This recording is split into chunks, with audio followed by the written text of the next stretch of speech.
Bienvenidos, bienvenidos a una plática con Laura. En esta ocasión les voy a presentar una casa que tiene muchísima historia. Tiene historia de todo, de poder, de ambición, de dolor, de pasión.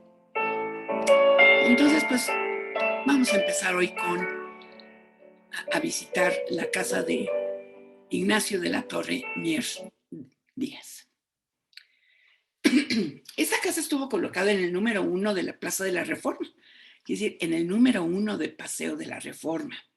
Aquí tenemos una fotografía del archivo Casasola, en donde se ve esta casa justo frente al caballito, a la obra de Manuel Tolsá. Esta fotografía apareció en la crónica oficial de las fiestas del primer centenario de la independencia de México. Lo que pasa es que hicieron algunos álbumes porque muchas de estas casas sirvieron de alojamiento para los invitados especiales a las fiestas del primer centenario de la independencia.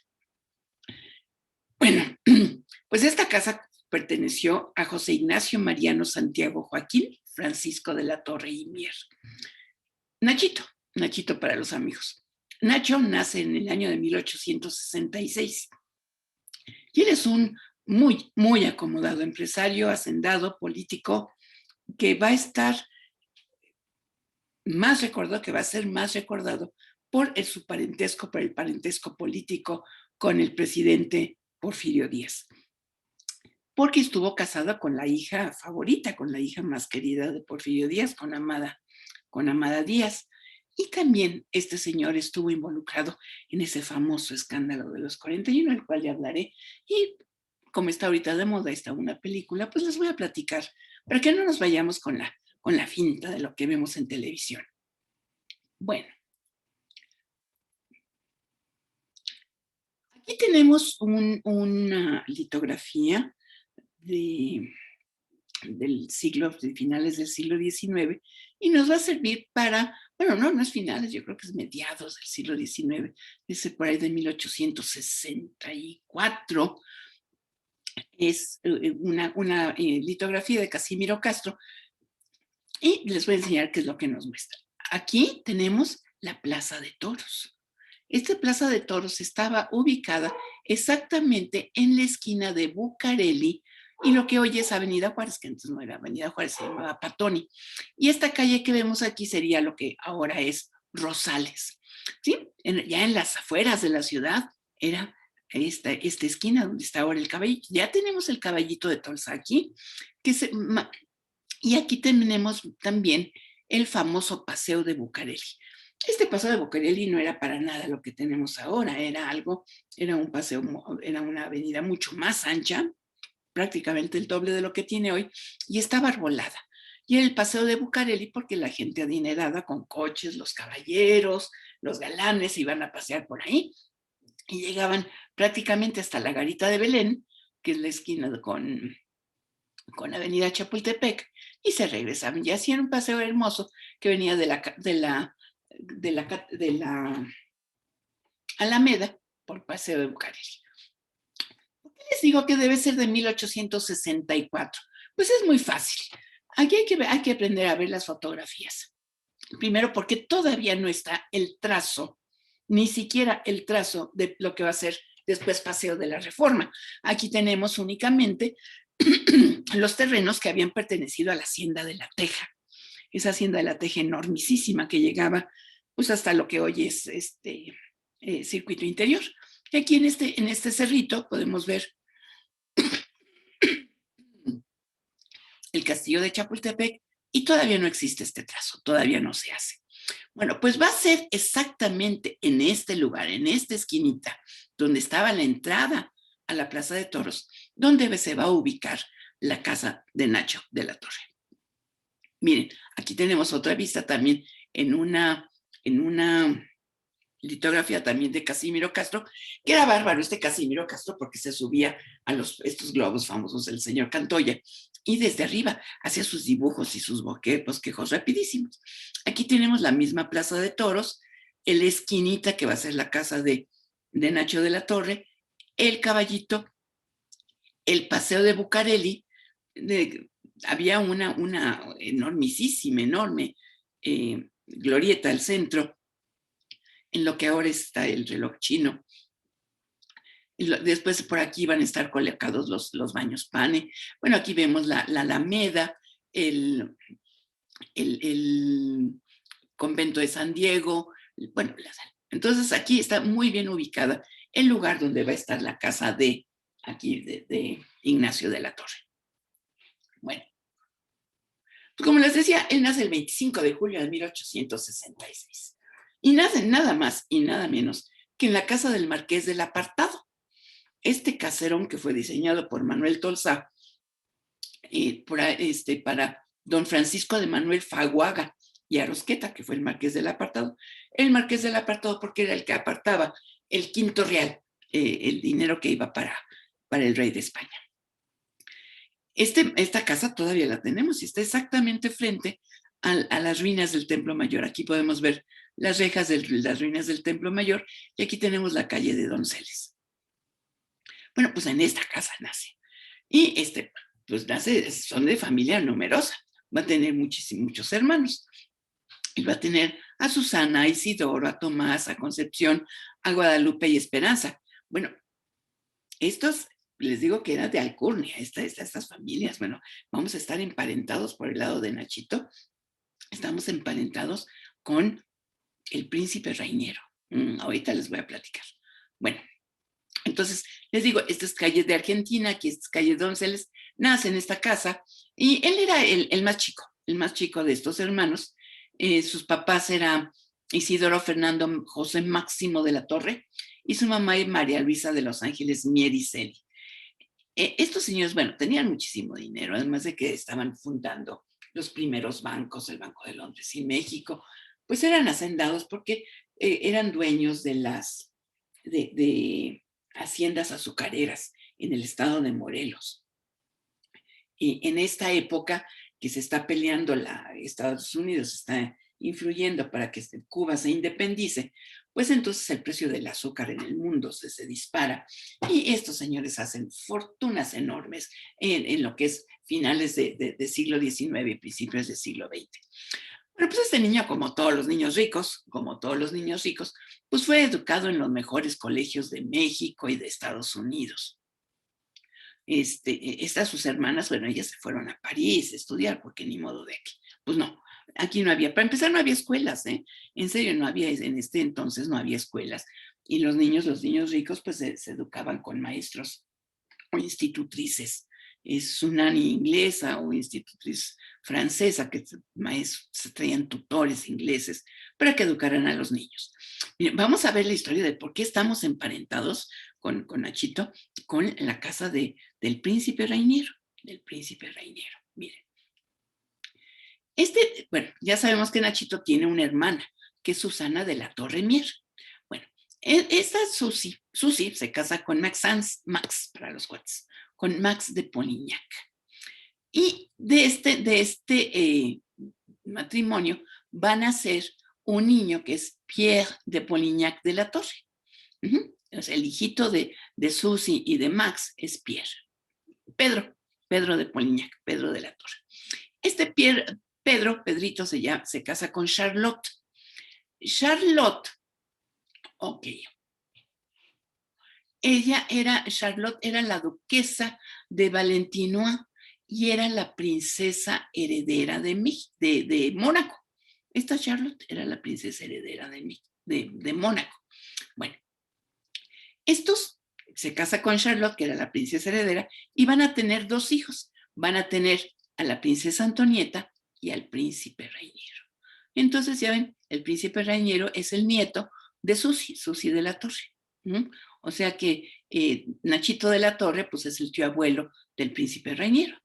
Y después ya se le va a dejar el trono porque Charlotte renuncia, hay una historia larga, renuncia al trono y entonces va a dejar al príncipe Rainiero como heredero y es entonces como pues estamos emparentados. Mire, aquí tenemos a Pedro María de Polignac, Pierre-Marie de Polignac, es con Charlotte.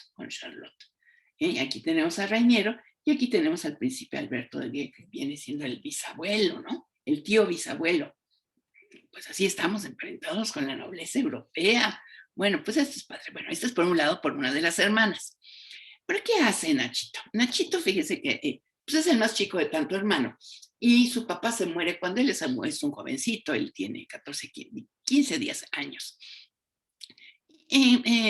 Como herencia va a recibir una hacienda que era enorme, enorme, que era la hacienda de Santiago Tenextepanco. Una hacienda que te contaba con 16,000 hectáreas, nada más. Bueno, pues era una de las más productivas. En Morelos todavía no existía el estado de Morelos, todo eso era el estado de México. Entonces era una de las más productivas del estado de México. Producía básicamente caña de azúcar en un momento que por la independencia de Cuba, México va a alcanzar va a ser el tercer productor de azúcar en el mundo. Va a competir con Hawái y con Puerto Rico. Y entonces, bueno, pues él se va, con este golpe de suerte, pues va a aumentar su, su, su, este, su capital enormemente. ¿Ok? Bueno, pues el 16 de enero de 1888, y después de un noviazgo muy, muy, muy corto, se va a casar con Amada Díaz. Amada Díaz había nacido en 1867. Ella era hija natural, pero la hija favorita de Porfirio Díaz. Porfirio Díaz tuvo una relación con una india, Rafaela Quiñones, y cuando está embarazada, cuando nace, Amada sí la reconoce, pero pues en aquel entonces la pone como hija natural, pero la reconoce Porfirio Díaz. Los casa, pues va a haber un bodorrón de aquellos, imagínense, la hija del presidente con uno de los, era el galán, era galancísimo este señor, el de los más elegantes, era el dandy de dandis, o sea, el más fifí de los fifís. Pues va a haber una misa enorme, la va a oficiar el arzobispo Pelayo Antonio de la Bastida y Dávalos, que bueno, tiene gran historia. Ay, Amada yo creo que tuvo muy mala suerte, tenía muy mal gusto, porque Amada, bueno, antes de andar con Nachito, anduvo con Fernando González Mantecón. Este Fernando González Mantecón era nada más y nada menos que el hijo del compadre González, el que había sido presidente, el que ya ves que sale Porfirio Díaz por 4 años que se va a viajar, que es la época cuando se casa con Romero Rubio, con esta niña, la niña Romero Rubio, y se la lleva pues todo un año de luna de miel, van por todo Estados Unidos, llegan a las cataratas del Niágara, bueno, un viaje de sueño. Bueno, pues mientras se deja de presidente a su compadre González, que era un malvado, ese era un golpeador misógino, a la esposa le llevaba a las amantes, la obligaba a que les diera de comer, un señor de lo peor, de lo peor. Al final la señora se divorcia, se sale, pero no le da un quinto y le quita los hijos. Bueno, con uno de estos hijos, que bueno, pues dicen que los hijos aprenden lo que ven, pues anduvo también, que ya lo habían hecho general a Fernando González, y entonces, pero pues no se les hizo, aunque era por el que apostaba Porfirio Díaz. Dice, bueno, se va a casar con un muy finolis, ¿no? Porque era muy fino, lo que sea de cada quien. Pues aquí tenemos 2 fotografías de Nachín. Ya casados, pues porque se casan en 1888, pues luego mandan a hacer una casita muy mona. Aquí miren, aquí todavía no está hecha la casa. Esta es la entrada, todavía es la entrada de lo que era la Plaza de Toros. Pero pues aquí tenemos una foto de Nacho, ¿no? Justo frente a la casa al Caballito. Y Nacho de la Torre fue de los fundadores. Como en México no había bancos. No había bancos. Porfirio Díaz recibe el México en una cosa terrible. Y entonces él Nacho de la Torre va a ser de los socios fundadores del Banco de Londres y México. Ya existían otros bancos, pero bueno, no funcionaban. Y de este mismo Banco de Londres y México, Porfirio Díaz va a ser socio. Ok, después, ya casado, pues ya casado con su suegro, lo van a nombrar diputado en el Congreso de México, poquito tiempo de ser casado.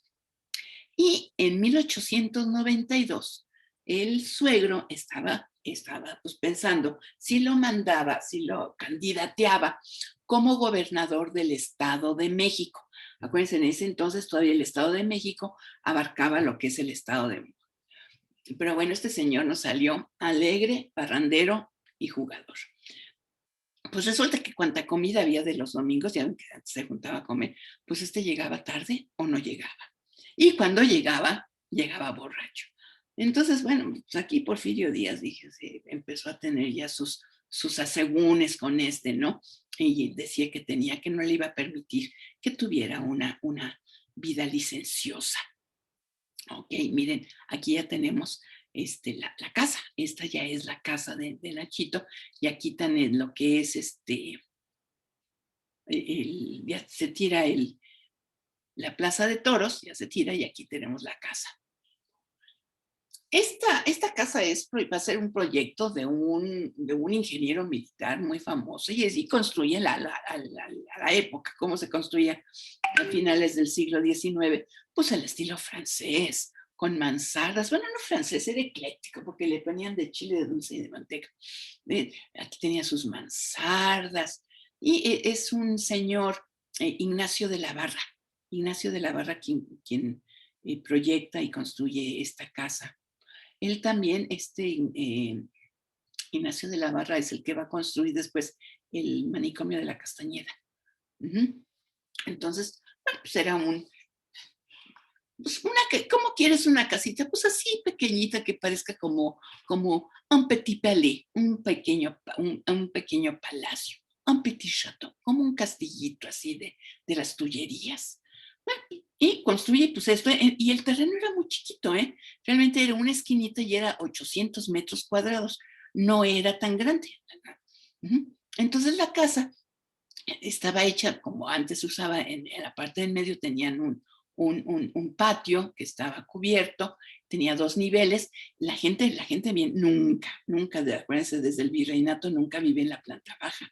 La gente vive en la planta de honor, que la planta de honor es siempre arriba. Entonces ellos vivían arriba, porque en la parte de abajo, bueno, vivían los sirvientes, es donde entraban los caballos. Los caballos hacían poco y olía feo, entonces, pues, ¿cómo ponían, no? Entonces la gente bien vivía arriba. Y tiene 2 niveles, tiene desmán, fachadas tipo simétricas. O sea, simétricos quiere decir que es igual, si trazamos a la mitad, va a ser exactamente igual a la izquierda que a la derecha. Y bueno, esa era la planta noble. Y en la planta de abajo, pues tenía los recibidores, por lo general estaban las oficinas de los negocios de la casa, pues de la hacienda o del banco, estaba la cocina, donde pagaban a los peones o a su servicio, y a veces tenían algún cuarto para invitados, pero por lo general eran los cuartos para invitados, pero de empleados. Cuando llegaba el administrador de la hacienda, pues se quedaba. Y en la parte de arriba, en las guardas, por lo general, por ahí tenían los cuartos de criados, y en el mejor lugar, pues siempre tenían un cuarto para los invitados. Esta es una tarjeta postal de la American Postcard Company, de 1897. Miren qué bonita está la fotografía. Bueno, ¿cómo era esta casa por dentro? Pues era una casa tipo francesa, como se usaban. ¿Y por qué tenemos estas fotografías? Bueno, fíjense que con motivo de las fiestas del centenario, pues Porfirio Díaz echó la casa por la ventana. Dicen que las malas lenguas dicen que Limantur se fue de México porque estaba asustado de lo que estaba gastando Porfirio Díaz, pero no es cierto, eso es otro chisme. Entonces van a hacer un libro y se van a mostrar las grandes casas y palacios, palacetes verdaderamente, que había en México, que iban a funcionar como, porque antes no había embajadas, no había embajadas, como residencias temporales de los grandes invitados, de los grandísimos invitados. Y a Nacho de la Torre le va a tocar prestar su casa para alojar al marqués de Bugano. Este vamos a ser el representante de Italia, y su casa va a funcionar como embajada especial de Italia. Entonces, con motivo de esto, en este libro que ¿cómo se llama? Ay, ¿cómo se llama que lo hace? Bueno, hay un libro de todo esto. Se publican las casas donde iban a estar o donde estuvieron, porque además ahí en ese libro se publican también los discursos que comieron, dónde fue el banquete, dónde fue el desayuno, qué se puso fulanita, qué sombrero, todo está documentado, ¿ok? Todo de las familias. Entonces aquí vemos, bueno, pues una casa, pues, amueblada al estilo francés, con tapices italianos, alfombras persas. Aquí tenemos la fotografía del marqués de Bugano con su señora esposa. Aquí el lugar donde se alojó. Miren nada más qué belleza, ¿no? Esta es más o menos la misma fotografía del mismo piso. Se usaban estas palmas tan grandes, las arañas que se mandaban a hacer al tamaño de la casa, ¿eh? No crean que se compraba cualquier cosa. La entrada, una gran entrada con una gran escalinata volada. Esto era la última moda de que no tuvieran soporte, ¿no? Que parecía que fuera la escalinata volada. Pues miren, acá tenemos más fotografías. Esto lo vamos a ver porque nos va a servir para criticar un poquito la película. No sé si ya vieron la película de los 41. Pues mire, en cuanto a las salas, pues ya vimos que no está bien ambientada la película. En donde sí va a estar bien ambientada va a ser en la parte de las recámaras. Bueno, todavía no. Miren, aquí tenemos las recámaras. Dice, aquí es la antesala de la residencia de la embajada de Bien, el salón sur de la casa. Bueno, dicen que desde aquí se alcanzaba a ver el bosque de Chapultepec, que tenía una vista hermosísima. Entonces, pues sí, es algo parecido a lo que sale en la casa. Desgraciadamente, la película de los 41 pues está hecha en la casa de Antonieta Rivas, del papá de Antonieta Rivas Mercado, del oso Rivas Mercado. Le decían oso porque era muy grandote. Entonces, pues bueno, no va para nada. Cuando uno conoce la situación, dice, no para nada. Pero miren, aquí están las arañas, las fotografías, las pinturas, los candiles, las porcelanas de Sèvres, etc. Y entonces ahorita sí, ya viene aquí nuestro gran escándalo. Nuestro gran escándalo. Y para eso les voy a poner una música de Espinoza Paz que se llama La Lagartija.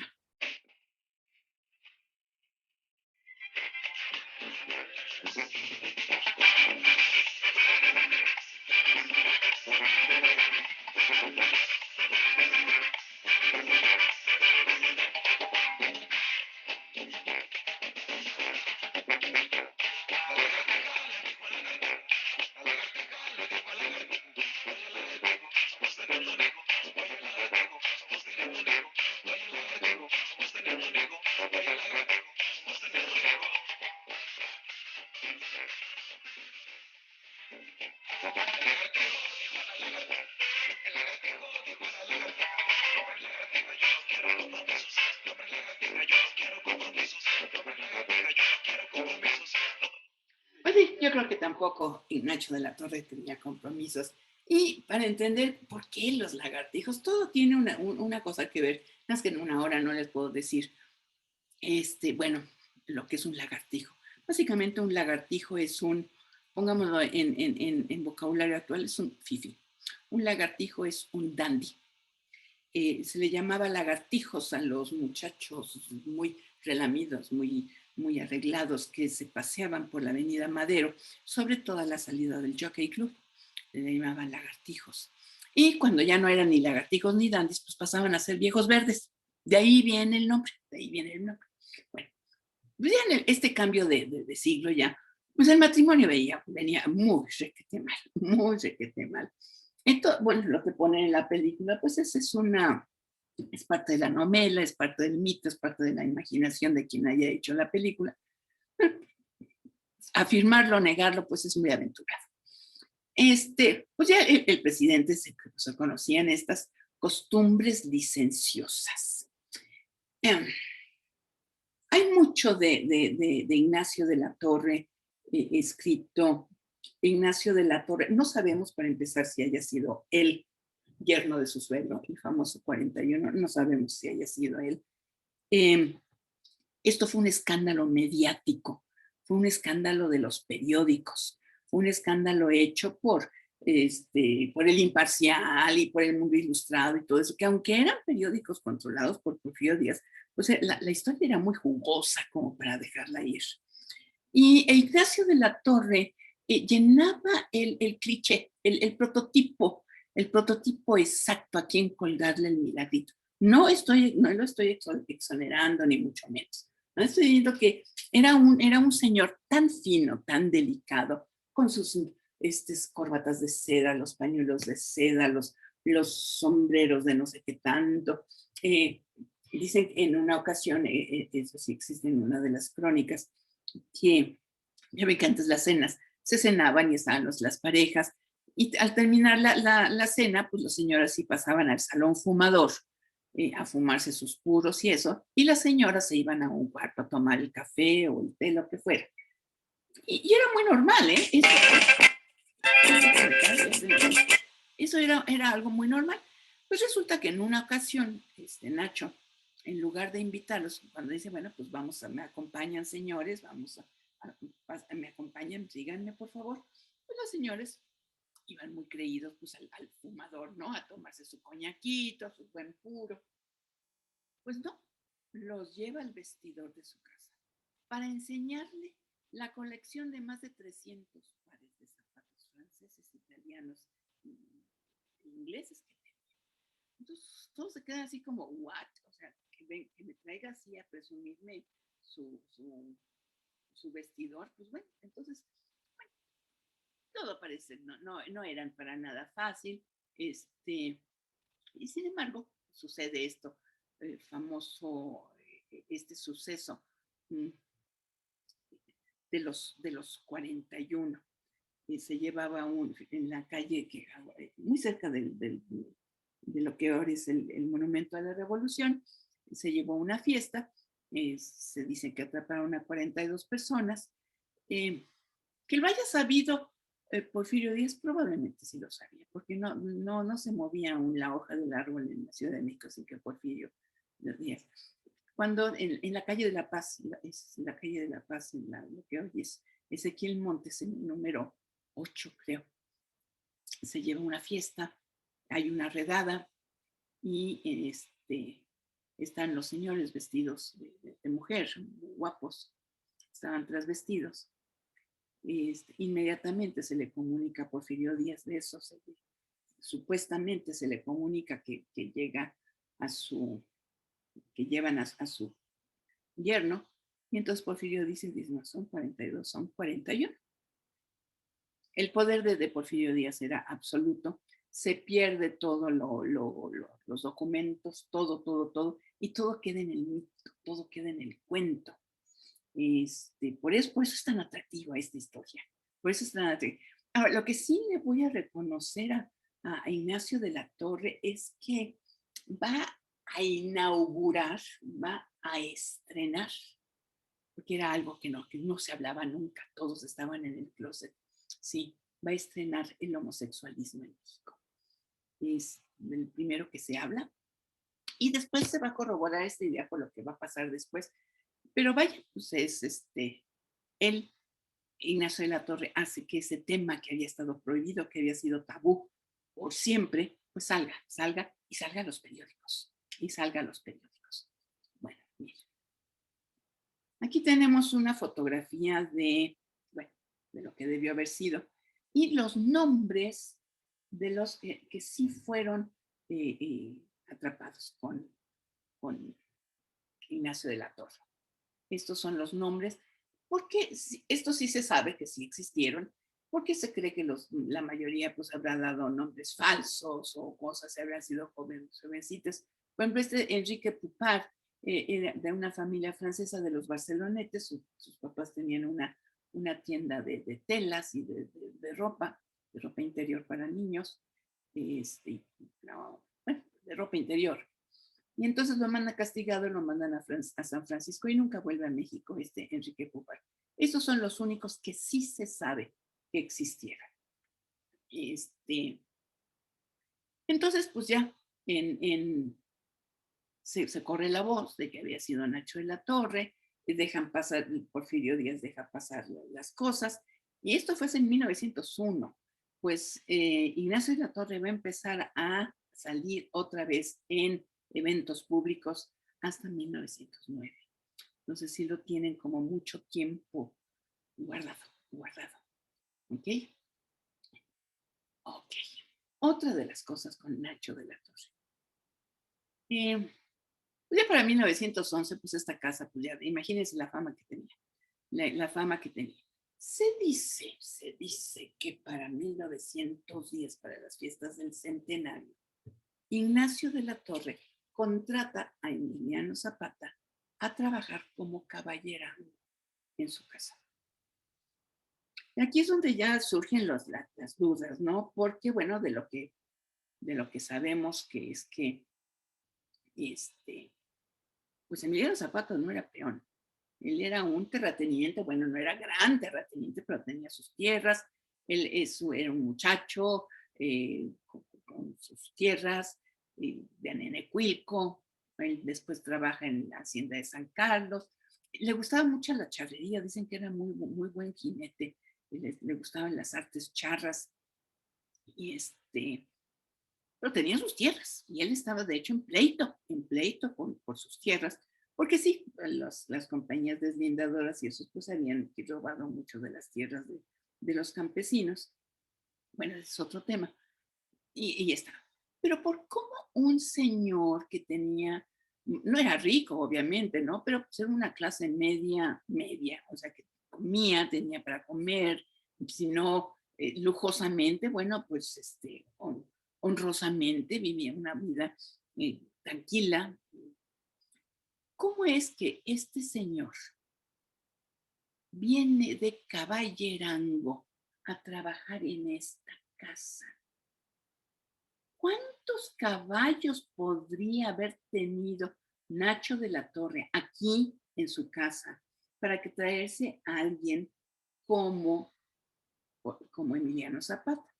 ¿10, 20 caballos? ¿Pura sangre? ¿Cómo? Ni siquiera corría en el Jockey Club, era el dueño, pues ¿para qué?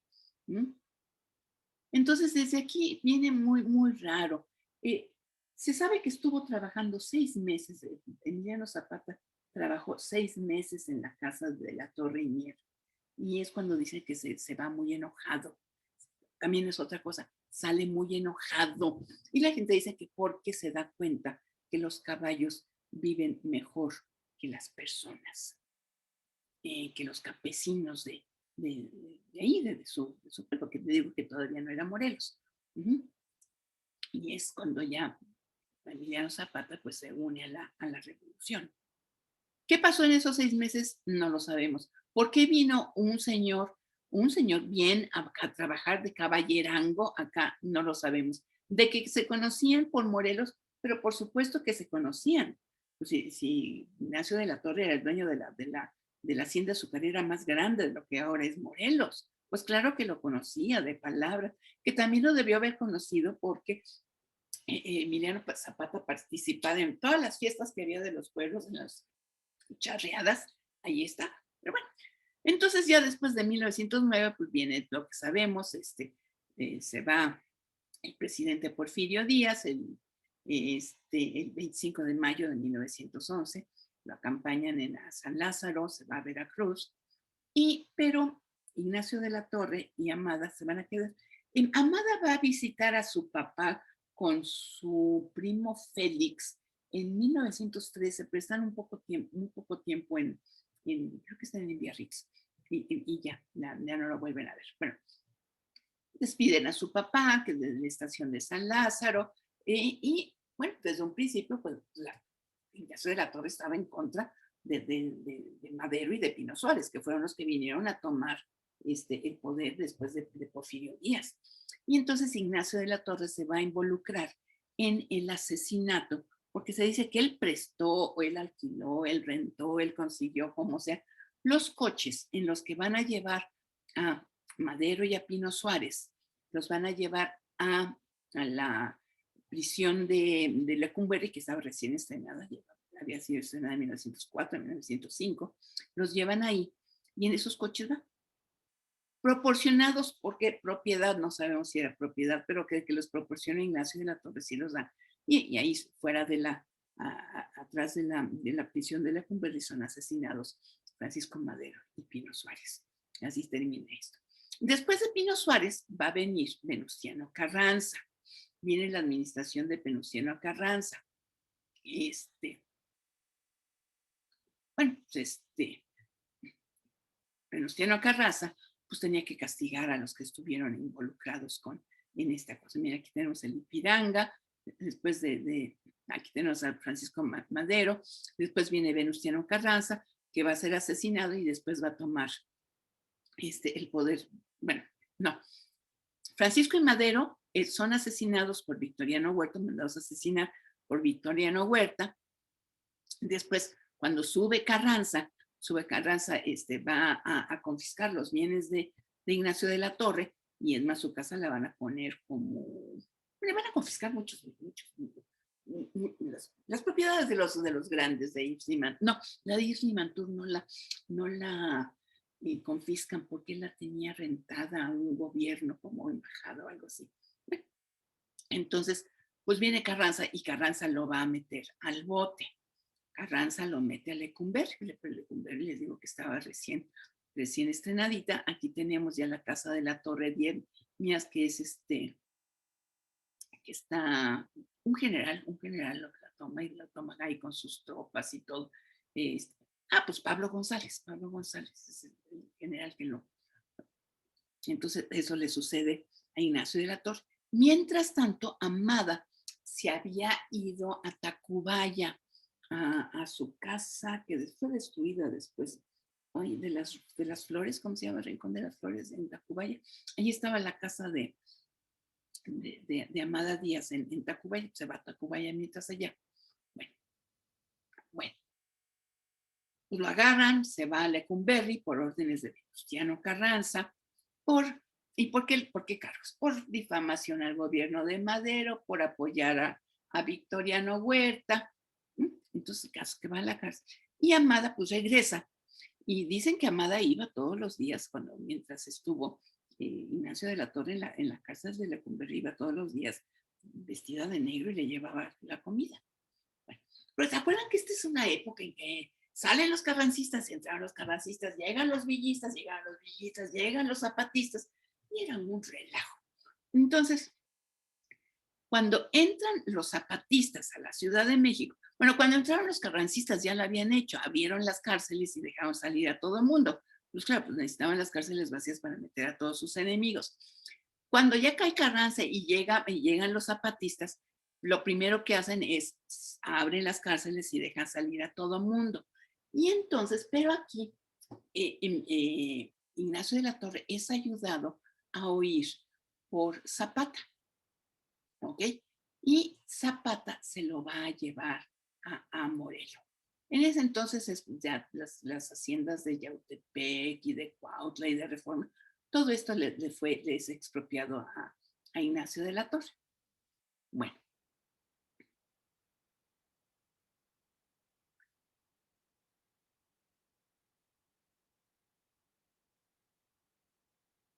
Bueno, fíjense que una tarde le llega una noticia a Amada de que Nacho había sido liberado por Zapata. Entonces estaba en Tacubaya, regresa, lo busca y pues y no lo encuentra. Y entonces, después, ya como un mes después de que lo está buscando, pues no sabe dónde había quedado su marido, pues ya sabía que lo había liberado Zapata, pero no ha aparecido. Entonces se da cuenta, le dicen o se entera de que Zapata tenía a su marido era prisionero de Zapata. Y pues, este empresario, el Herandito, pues ahora estaba de, de, de, de, de chalán, de Emiliano Zapata, y mm, se platican las malas lenguas que los zapatistas lo hacían vestir de mujer, lo hacían cocinar, preparar el cocimiento para el regimiento, y bueno, y pues todos pues se lo surtían al pobre de Ignacio de la Torre, pues todos los que querían. Por 2 años estuvo buscando Amada a su marido, y hablaba, le mandaba cartas a Zapata, que todo, pero pues no, Zapata nunca la recibió. Y hasta 1918 recibe un recado de su marido en el que dice, estoy abordando un barco a Nueva York. Dice, mi enfermedad me impide caminar. Te informaré dónde esté, espero verte pronto. Entonces ya con esto, pues Amada Díaz lo que hace es inmediatamente se embarca a Nueva York, llega a Nueva York y en Brooklyn va a encontrar a su marido que va a ser operado, va a estar en el hospital Stern en Brooklyn. Ahí se entera que Nacho se disfrazó, que había huido, pero pues estaba agonizando. Estaba agonizando, había sido operado. El reporte del hospital Stern de Nueva York es de que le habían operado de hemorroides, pero pues el hombre murió porque tenía destrozadas pues, las paredes rectales y destrozado el esfínter del ano, pues por todas las violaciones de las que fue objeto cuando fue preso de Zapata. Y es así que Nacho de la Torre muere el 1 de abril de 1918. ¿Cierto o falso? Pues algunas cosas dicen que sí era, otras cosas que no era. Poco tiempo después también asesina a Zapata y pues bueno, así termina. Amada aquí tenemos una fotografía de Amada. Va a permanecer en México hasta la muerte hasta su muerte. Ella muere en 1937, por ahí, espérenme. ¿Ok? Vendió muchas de sus propiedades, muere su papá, nunca vuelve a ver a su papá. Y aquí tenemos, esta es una foto de Amadita. Ella vivió en la colonia Condesa, hasta murió en los años 60, en los años 60. Y ya no se volvió a decir. Pero ¿qué sucede con esta casa? Bueno, esta casa, una vez que es confiscada, pues se va a dedicar se la van a dar a la lotería, bueno, primero ya ven que fue cuartel, pero después pues era una casa muy bonita y la dedican para hacer los sorteos de la Lotería Nacional. Antes los sorteos de la Lotería Nacional se hacían en el kiosco Morisco, que estaba en la Alameda, pero en 1910 ese kiosco Morisco fue tirado, se lo llevaron a Santa María, a la colonia Santa María, y en lugar del kiosco Morisco ponen el hemiciclo Juárez. Entonces había danzado desde la abuela. Entonces es que pues esta casa queda muy bien, está muy bien ubicada y van a poner, bueno, es la primera casa o el primer, digamos, establecimiento mercantil, por llamarlo así, por un negocio, que va a tener un anuncio con luces eléctricas. O sea, a principios de siglo se estaba poniendo, en 1905, los Landa y Escandón estaban electrificando la ciudad, por eso llegaron con tantísimo dinero. Entonces tenía el primer letrero luminoso de la ciudad. Y después ya la vendieron esta casa en un poquito más de $500,000, toda la casa, a la Lotería Nacional. Y pues por eso es que hasta la fecha es propiedad de la Lotería Nacional. Aquí están sus letreros luminosos, miren, suntuoso edificio. Bueno, se anunció que se pagó $500,000, fue una locura. Y entonces, miren, aquí tenemos bueno, el salón principal de la casa de la torre, aquí está, se fungía, no el salón principal, a la entrada donde entraban los caballos y que había el gran hall que vimos, ahí ese lo convirtieron en el salón de los sorteos. Ahí estaban los primeros niños gritones. Y aquí tenemos una fotografía ya con del nuevo edificio que se hace En el mismo lugar se tira la casa de la Torre. Se compran unos terrenos adjuntos y se hace este edificio hermoso en el más puro estilo Art Deco, que durante muchos años también tuvo hasta la parte de arriba la antena del Canal 4. Aquí se construyó. Es el más puro Art Deco. Durante muchos años fue el edificio más alto de la Ciudad de México. ¿Ok? Y pues ahí estamos. Quitamos en 1931 como estaba la casa y 20 años después pues ya no existía esta casa. Esta casa que vemos aquí, esta esquinita que vemos aquí, esa es la casa de José Yves Limantour. Esta casa de José Yves Limantour va a ser totalmente tirada porque aquí se va a abrir la ampliación de Paseo de la Reforma. Aquí tenemos una fotografía actual del edificio.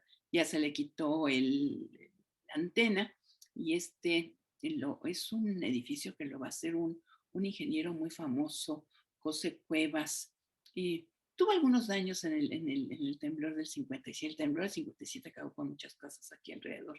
El edificio, el de la Goodrich Euskadi, queda muy daño.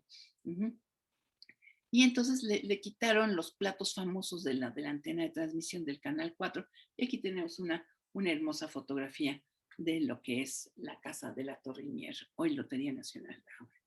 Pues espero que les haya gustado. 47 minutos. Yo creo que